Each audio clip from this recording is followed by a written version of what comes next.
जय श्री कृष्ण। आज भगवत चर्चा में भगवान द्वारा उपदेशित एक सुंदर श्लोक की चर्चा करेंगे। सर्वधर्मान् परित्यज्य मामेकं शरणं व्रज अहं त्वां सर्वपापेभ्यो मोक्षयिष्यामि मा शुचः। आइए पहले इस श्लोक का शाब्दिक अर्थ जानें। सर्वधर्मान्य सभी धर्मों को, परित्यज्य त्याग कर, माम मुझको, एकम एकमात्र, शरणम शरण, व्रज अर्थात प्राप्त हो, अहम मैं, त्वाम तुम्हें, सर्व पापेभ्यः समस्त पापों से, मोक्षयिष्यामि मुक्त कर दूंगा, मा शुचः शोक मत कर। इस आधार पर इस श्लोक का अर्थ होता है कि हे अर्जुन, सभी धर्मों को छोड़कर केवल मेरी शरण में आओ, मैं तुम्हें समस्त पापों से मुक्त कर दूंगा, शोक मत करो। यह श्लोक भयग्रस्त मनुष्य को दिया हुआ भगवान का परम आश्वासन है। भगवान कहते हैं तू कर्म, ज्ञान, योग, व्रत, नियम, संकल्प, इन सब के बोझ से थक गया है। अब तर्क छोड़, भय छोड़, अहंकार छोड़ और बस मुझे पकड़ ले, मेरे आश्रित हो जा, मेरे शरणागत हो जा। यहां इस श्लोक में छोड़ने से तात्पर्य बाहर की वस्तुओं को छोड़ना नहीं है। यहां त्याग बाहर का नहीं, आंतरिक है। अहंकार का त्याग, कर्मोपरांत फल की इच्छा का त्याग, आकांक्षा का त्याग, स्वयं को कर्ता मानने का त्याग, ये भाव कि मैं कर रहा हूं, मैंने किया, मेरे द्वारा संपादित हुआ, मेरे द्वारा संपन्न हुआ, ये भाव, स्वयं को कर्ता मानने का त्याग। सर्वधर्मान् परित्यज्य का अर्थ ये नहीं कि धर्म, संप्रदाय, भजन आदि का त्याग कर दो। भगवान कहते हैं यह त्याग है कर्तापन के अहंकार का, फल की आसक्ति का, मैं ही सब कर रहा हूं इस भ्रम का। इस भाव को भगवत्पाद शंकराचार्य महाभाग की दृष्टि से देखें तो भगवान शंकराचार्य कहते हैं यह यहां धर्म का अर्थ है कर्मजन्य बंधन। धर्मान् परित्यज्य, यहां धर्म का अर्थ है कर्मजन्य बंधन, अर्थात बंधनकारी धर्म का त्याग, न कि धर्म का निषेध। तो यहां त्याग करने से मतलब है हमें अपने जीवन से अहम को समाप्त करना है, और ये प्रथम चरण है उस परम पद की ओर बढ़ने का, उस परमात्मा की ओर बढ़ने का। अब बात करते हैं मामेकं शरणं व्रज। भगवान का ये वाक्य मोक्ष का मूल साधन है। मामेकं, मुझे एक की शरण में आ जाओ, मामेकं शरणं व्रज। यहां भगवान बात कर रहे हैं शरणागति की। और जब तक जीव पूर्ण समर्पण के साथ, जहां मेरा कुछ भी नहीं है, सब आपका, आपके द्वारा और आपके लिए है, इस भाव से भगवान की शरण स्वीकार नहीं करता, तब तक वे स्वयं की सत्ता से भ्रम में अवस्थित होता है।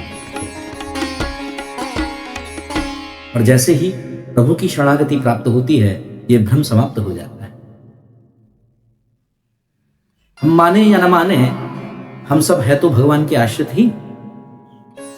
बस मनुष्य मन से भगवान का आश्रय स्वीकार कर ले, शरणागत हो जाए, तो जीवन में स्पष्टता आती है, भ्रम नष्ट होता है।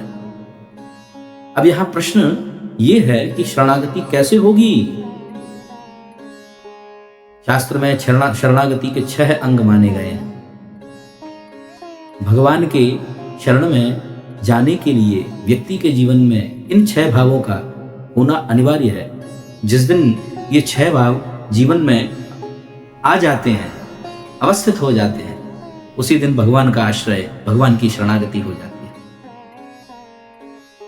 ईश्वर में पूर्ण विश्वास होना, स्वयं को असमर्थ और भगवान को सर्वसमर्थ स्वीकार करना, सर्वथा अहंकार का त्याग करना, ईश्वर को ही प्राणी मात्र का रक्षक मानना, अनुकूलता को स्वीकार और प्रतिकूलता का त्याग करना। जब जीव इस भाव को स्वीकार कर लेता है तो समझो प्रभु शरणागति हो गई। और जैसे ही भगवद आश्रय प्राप्त हुआ, जीव भगवान की कृपा से समस्त पापों से मुक्त होकर शुद्ध चेतन स्वरूप में अवस्थित हो जाता है। भगवान कहते हैं, अहम त्वाम सर्व पापेभ्यो मोक्षयिष्यामि। यह वाक्य अद्वितीय है, अद्भुत है। यहां भगवान प्रतिज्ञा कर रहे हैं, तू योग्य है या नहीं यह मत सोच, तू पवित्र है या अपवित्र यह मत गिन, तू भजन तप दान ज्ञान वैराग्य से युक्त है या नहीं यह विचार मत कर। बस एक बार मेरी शरण में आ जा, तेरे मोक्ष की जिम्मेदारी मेरी है। यहां मोक्ष से भगवान का तात्पर्य है मुक्त हो जाना। किससे मुक्ति? ध्यान दीजिए, मुक्ति प्राप्त करनी है किससे? या भगवान तुम्हें किस वस्तु से, किस से मुक्त करेंगे? भगवान कहते हैं, भ्रम से, अवसाद से, भय से, सांसारिक दुखों से।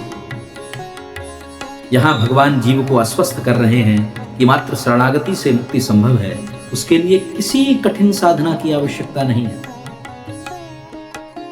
यह भगवान की कृपा का सिद्धांत है। यह भगवान की अहेतु की कृपा है कि मात्र शरणागत हो जाने से मोक्ष की प्राप्ति हो जाएगी।